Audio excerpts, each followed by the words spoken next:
తప్పదు. అయితే ఆగస్ట్ 22 అంటే చిరంజీవి గారి బర్త్డే కదా, ఏంటి మరి ఎలా కలిసి వస్తుందని మీరు అనుకుంటున్నారు? సో చిరంజీవి గారితో అంటే నా Cinema Bandi first cinema I had a like moment with Chiranjeevi గారు. That was like Goa film ఫెస్టివల్లో like I had an honour of taking an award for Cinema Bandi. అప్పుడు చిరంజీవి గారు అక్కడే ఫస్ట్ స్టేజ్ మీద ఉన్నారు. అతని కాల్ పట్టుకొని I went to the stage అనమాట. అంటే తెలుగు అప్పుడు అంటే చిరంజీవి గారు అనేవారు అనమాట, మన తెలుగు సినిమాలో వేరే రాష్ట్రంలో లైక్ ఇంకా లైక్ రావాలి, ఎక్స్పోజర్ ఉండాలి. So that was the first Telugu film which was got awarded cinema బండి. సో ఇఫ్ యూలో అది జీరో బడ్జెట్ కదా? జీరో కాదండి, అంటే ఏదో అన్న కొద్దిగా budget. Yeah so yeah that was great. అంటే చిరంజీవి గారు బర్త్డే రోజు రిలీజ్ చేయడం అంటే ఇట్ వాజ్ అందరూ ఫ్యాన్స్ కదా ఆబ్వియస్లీ. చిరంజీవి గారి ఫ్యాన్స్ ఎవరైనా అంటే మంచి రోజు రిలీజ్ చేస్తున్నాము, మంచి సినిమా డెఫినెట్లీ. చిరంజీవి గారు కూడా చూడాలని నేను అండ్ ఐ విష్ చిరంజీవి గారు చూసి ఈ సినిమాని సపోర్ట్ చేస్తారని నేను డెఫినెట్ గా మేము కూడా కోరుకుంటున్నాము సార్ చూడాలని చెప్పి. అండ్ యాజ్ ఎ ప్రొడ్యూసర్ గా మీరు చెప్పండి, అంటే ప్రవీణ్ గారు మీ దగ్గరకు వచ్చి ఇది చెప్పినప్పుడు, అంటే ఇప్పటి వరకు ఇదే మీరు మెయిన్ ప్రొడ్యూసర్ గా రిలీజ్ అవుతున్నటువంటి సినిమా, అంటే జనరల్గా ప్రొడ్యూసర్స్ ఆలోచించే యాంగిల్ వేరు ఉంటుంది, అంటే కమర్షియల్ ఎలిమెంట్స్ లేకపోతే హీరోయిజము అది ఇది ఇది ఇది మీరు అట్లా ఎప్పుడు అనుకోలేదా? అంటే మీరు కో ప్రొడ్యూస్ చేసిన మూవీస్కి సంబంధించిన ఇంపాక్ట్ ఏమీ ఈ సినిమా పైన కనిపించలేదా? అంటే ఈ కథ నేను ప్రవీణ్ అనుకున్నప్పుడు నాకు ఇందులో కమర్షియల్ ఎలిమెంట్స్ చాలా కనిపించాయి. నాకు ఇదే ఆర్ట్ ఫిల్మ్ కాదు ఫర్ షూర్. సో ఇందులో అనుపమ కానీ, దర్శన కానీ, సంగీత గారు కానీ, వీళ్ళ క్యారెక్టరైజేషన్ కానీ, మూవీ స్టార్టింగ్ నుంచి వెళ్ళి ఆర్క్ కానీ టువర్డ్స్ ఎండ్ కానీ ప్రాపర్ కమర్షియల్ ఫిల్మ్. సో నాకు ఎక్కడ అది నాకు అనిపించలేదు. కంటెంట్ వైజ్ చాలా కొత్తగా అనిపించింది నాకు. సో డెఫినెట్గా ఆడియన్స్ కొత్తగా ఉంటే చూస్తున్నారు. So definitely purdah will works. And మనం ఇదేదో చూసి ఇదేదో ఆర్ట్ సినిమా అంటే ముగ్గురు అమ్మాయిలు చూసి ఇదేదో ఆర్ట్ సినిమా ఓకే కంటెంట్ చూసి కదా పరదా చూసి అంటే సోషల్ మెసేజ్ ఓరియంటెడ్ గా రాబోతోందా? జనరల్లీ ఏంటంటే మనకి ఇప్పుడు అరుంధతి లాంటి cinema one of the block buster అయ్యింది, ఓ బేబీ బ్లాక్ బస్టర్ అయింది. అంటే దెర్ ఆర్ ఫిలిమ్స్ మన తెలుగు సినిమా మన జనరల్గా తెలుగు వాళ్ళు ఏదైనా ఎంకరేజ్ చేస్తారు.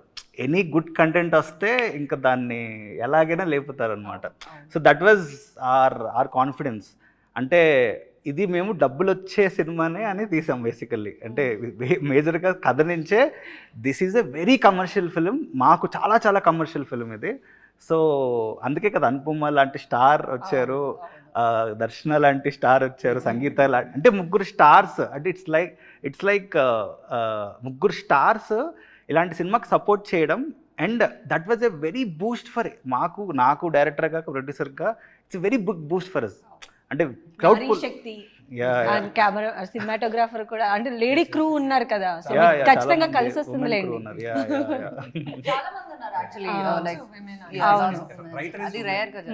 అవును, ఎందుకు అలాగా? అంటే ఇది కోఇన్సిడెంట్ అలా అయ్యిందా లేకపోతే సో మృదుల్ గురించి నాకు ఇంతకుముందే తెలుసు, వేరే ఫిల్మ్ కూడా మనం అనుకున్నాం ఒకసారి. సో ఈ సినిమా తను బాగా హ్యాండిల్ చేయగలది అనిపించి మృదుల్ని తీసుకోవడం జరిగింది. ఓకే, కాస్ట్యూమ్ డిజైనర్ పూజిత, తను అమ్మాయి, and story Pujitha, one more Pujitha. So she కేపీ. సో ఉన్నారు అమ్మాయిలు చాలా మంది ఉన్నారు. Okay okay, very nice. అలా సెట్స్ లో లైక్ చాలా తక్కువ. అవునవును, నిజమే. హీరోయిన్ ఏవో పక్కన ఉండేటువంటి సపోర్టింగ్ క్యారెక్టర్స్ కాకుండా ఇలా క్రూలో ఉండటం అనేది చాలా మేజర్. అంటే దీని తర్వాత విమెన్ కూడా ఈ బ్యాక్గ్రౌండ్ డైరెక్షన్ కానీ సినిమాటోగ్రఫీ ఇలాగ రావాలని చెప్పి మనస్ఫూర్తిగా కోరుకుందాము. అండ్ మీ ఈ మూవీ గురించి ఫైనల్గా ఏం చెప్తారు? అనుపమ గారు మీరేం చెప్తారు మెయిన్గా? ఆగస్ట్ 22 చాలా లైక్ లక్కీ డేట్ అనమాట, Chiranjeevi garu birthday. So we hope like అందరూ వెళ్ళి సినిమా చూస్తారని అనుకుంటున్నాను. And what like it will be like it will be worth to watch a film like this అని. అండ్ ఖచ్చితంగా ఇది this is worth a watch అండి, అది నేను గ్యారంటీ ఇస్తాను. అండ్ ఆగస్ట్ 22nd మీరు మిస్ అయితే మీరు సెకండ్ డే వ్యూవర్ అవుతారు. ఖచ్చితంగా మిస్ అవరు ఫిల్మ్. ఇది కొత్త Second రకమైన day. పబ్లిసిటీ, అసలు ఇది కొత్త రకం.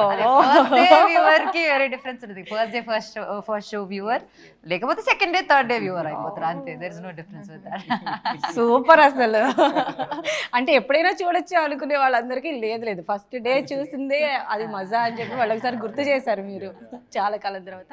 Okay, thank you so much అండి. మీ అందరికీ ఒక మంచి సక్సెస్ రావాలి అని చెప్పి మనస్ఫూర్తిగా 10 TV కోరుకుంటోంది. And all the best.